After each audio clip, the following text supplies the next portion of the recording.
Hello Internet, welcome to another episode of the Jongravesshow Show recap corner for One Piece 844. Goddamn, this chapter for some reason really just brought out the feels, because again, it's more or less like fuck. Let me just recap what in the fuck happened so far. So, of course, Luffy versus Sanji. Okay, this pretty much was Sanji's attempt to literally tell Luffy and Nami, get the fuck out of here. I don't want you fuckers here. Pretty much everything that we've been doing so far, I don't even fucking care about that shit. Pretty much, I was up here just secretly despising every single thing that you did, because I hated the fact that I had to roam around with you lowly pirates and shit. I hate you third-rate pirates and shit. Y'all ain't shit. Y'all ain't nothing compared to me going back to my fucking royal family. Okay, I get to sit around all day in my castle fucking. Same man with women at my beck and call, and now I'm getting some of that fucking pudding. Say now I'm marrying pudding. I don't need you motherfuckers no more. It's kind of what he's trying to tell them. And again, this kind of goes back to, which I kind of have to make the comparison, is that most of the arcs so far have kind of been following the same type of route that the series kind of went before, back when the crew was being assembled. You know, we have our Alabasta thing with Dressrosa. We have our and now we have our Water 7 comparison, which I can't really pick up. Well, I don't want to be here picking apart a lot more of this other stuff. I mean, if you really wanted to, you can probably make a small argument about the whole Zoe and the whole and the Skype and stuff, of them going to practically a brand new world of people out there who were cautious at first, but then they turn out to be allies and stuff, but they don't spend as much time there.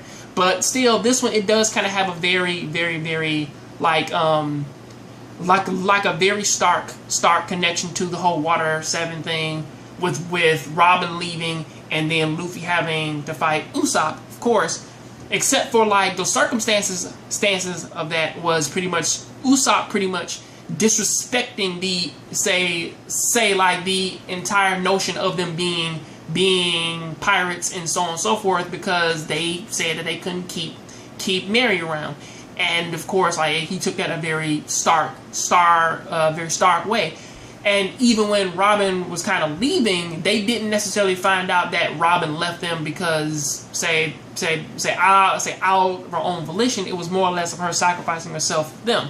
This one, on the other hand, is more or less like Sanji lying so that he can keep Owner Zeph alive and also keep his hands, which kind of makes makes the end of this possibly extra hard on Sanji, because again, Luffy practically says I'm not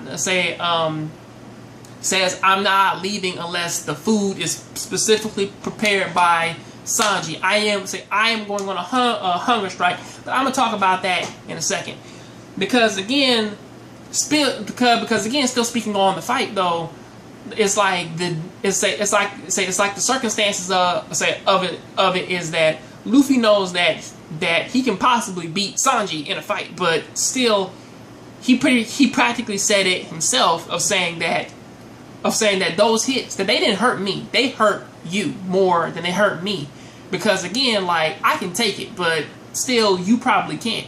And of course you have your reasons for it, and it's pretty interesting to sort of see how Luffy kind of understands his crew versus everybody else who's pretty much up on the ship, because again, even though Sanji's practically hitting him with every single low blow and shit, talking about some that he's backing another horse, he's doing this, he's doing that, and pretty much picking Luffy apart and shit. And Luffy still kind of understands, like, that's a lie. He doesn't mean that. Like, he's doing this because of something, and I'm going to help him with it. Whereas Nami on the other hand is more or less like she's kind of with the physical thing of saying, like, okay, I see what he's doing, and I'm not saying, and I don't agree with it, you know, which is why, man, you know, she kind of slapped him back to reality, and she was telling Luffy to come on, let's leave him, because he's clearly happy where he's at. And I think like Sanji's pretty much the third Straw Hat member to kind of do something of this nature. I mean, of course, Robin did it. Nami's done it in like that in the Strong World movie, where that they relinquished themselves from the crew forcibly, not necessarily because that they wanted to, but because that circumstances kind of forced them to do it. And it's pretty interesting how that she didn't pick up on that with Sanji, you know.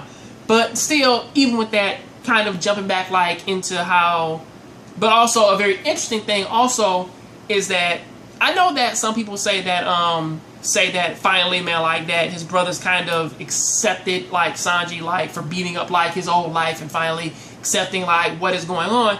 But honestly, Judge still doesn't give a fuck about Sanji. He still doesn't see him as a son. And honestly, from what I can understand, his brothers are still making fun of him, because they're like, oh, what's that, man? Like, you're actually crying over this shit, because you can see Yanji and fucking Niji over there, like, pretty much laughing and pointing at him. So, or possibly Niji's pointing at him. It looks like he has his hand on his shoulder, but again, it looks like he's kind of pointing at him. No. His hand is on his shoulder, but still, it's more or less like he's trying to make light of the situation and shit. But for some reason, they're still trying, man, to kind of like berate him and shit. So that's kind of how that comes across to me. And again, going back to that hunger strike, Luffy pretty much says, listen, I am not going to eat anything unless it's from you. And don't make me wait long, Sanji. I need you to come back, because pretty much without every single piece of my friends, I can't become the king of the pirates. So that's something that I kind of like about him. That is something that I really like about Luffy, because again, this one actually kind of broke that mold, this chapter of saying, wait a second, Luffy's pretty much the fucking idiot, and Sanji is sort of like the I'ma solve it all on my own kind of guy. Pretty much all of the guys in up in the series, aside from maybe Frankie, have been shown to be kind of like they kind of had this persona, you know, whereas that Usopp is the coward, which he proved wrong, you know, like in the goddamn Dressrosa thing, and even in this instance, Nami is supposed to be the one to pick up on cues. Luffy's supposed to be the fucking idiot, and of course, you know, it's very interesting to kind of see the switch in the dynamic there, because again, we rarely see this from Luffy unless like you know, one of his crew are seriously in trouble, and he's done this all the way back like at Arlong Park, even with the whole thing, man, of him taking on Don Krieg and fucking Captain Kuro.